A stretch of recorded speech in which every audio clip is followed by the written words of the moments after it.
Hello everyone, আসসালামু আলাইকুম। আজকে আমি রান্না করব গরুর মাংসের ঝুরা কাবাব। এটা খেতে খুবই মজাদার। রুটি বা ছিটা রুটি বা ভাতের সাথে এটা খেতে খুব ভালো লাগে। আমি এখানে ৩ কেজি পরিমাণ গরুর মাংস নিয়েছি।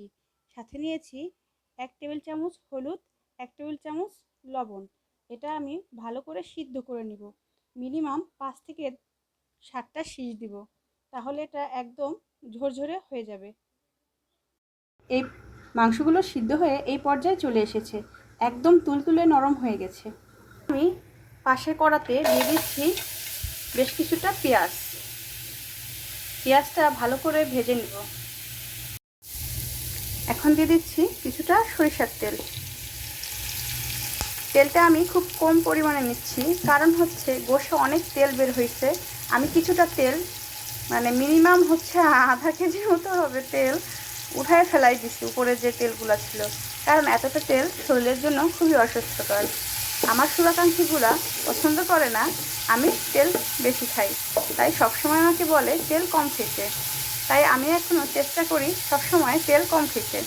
আপনারাও চেষ্টা করবেন তেল পরিমাণে তুলনায় একটু কম খেতে।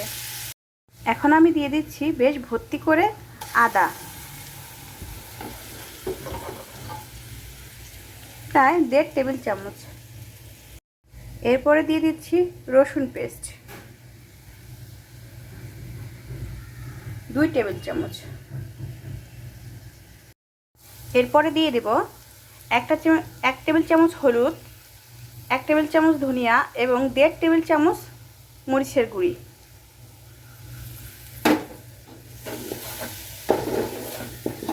একটু কষিয়ে গোশটা আমি ঢেলে দেব। গোশে একটু হালকা পানি আছে, তাই আর পানি অ্যাড করলাম না।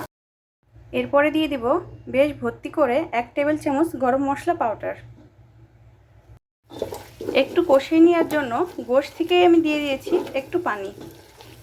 গোশে সিদ্ধ করার পরে যে পানিটা আসছে ওইখান থেকে একটু পানি দিয়ে দিয়েছি, বাড়তি পানি দেওয়ার দরকার নেই। যেহেতু একটু ঝুরা কাবাব হবে, তাই বাড়তি পানি দিলে এটা পানি ঝোল ঝোল হয়ে যাবে।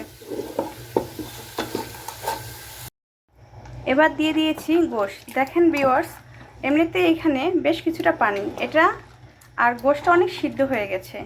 এটা কষাতে কষাতে পানিটা একদম শেষ হয়ে যাবে, পানিটা একদম শুকিয়ে যাবে,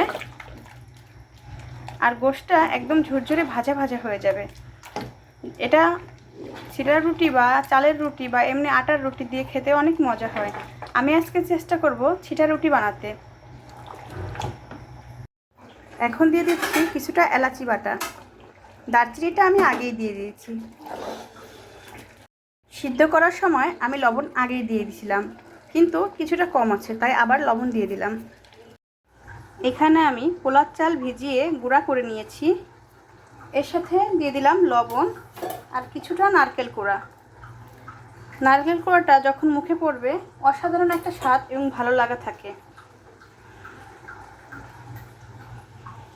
এদিকে আমার ঝুরা কাবাবটা প্রায় শুকিয়ে আসছে। দিয়ে দিলাম জিরার গুঁড়ি।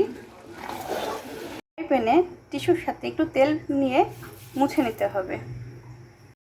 চুলার আঁচটা একদম কমিয়ে দিয়ে হাতের সাহায্যে এটাকে ছিটিয়ে ছিটিয়ে, যদি আপনাদের মনে হয় গ্রেভিটা একটু ঘন হয়ে গেছে তাহলে একটু পানি মিক্স করে নেবেন। আমার মনে হচ্ছে আমার এই গ্রেভিটা একটু ঘন হয়ে গেছে। তারপরে হাতের সাহায্যে ঘুরিয়ে ঘুরিয়ে একটু একটু করে ছিটিয়ে ছিটিয়ে গোলাটা দিয়ে দিবেন।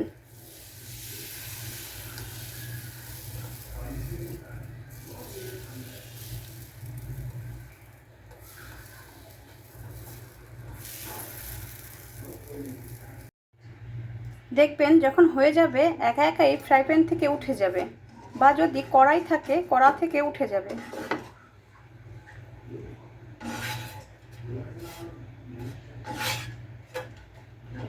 হয়ে গেল আমার নারকেল কোড়া দিয়ে ছিটা রুটি। তো এদিকে আমার গরুর গোশের ঝুরা কাবাব হয়ে গেছে। এখন আমি চুলাটা বন্ধ করে দিব।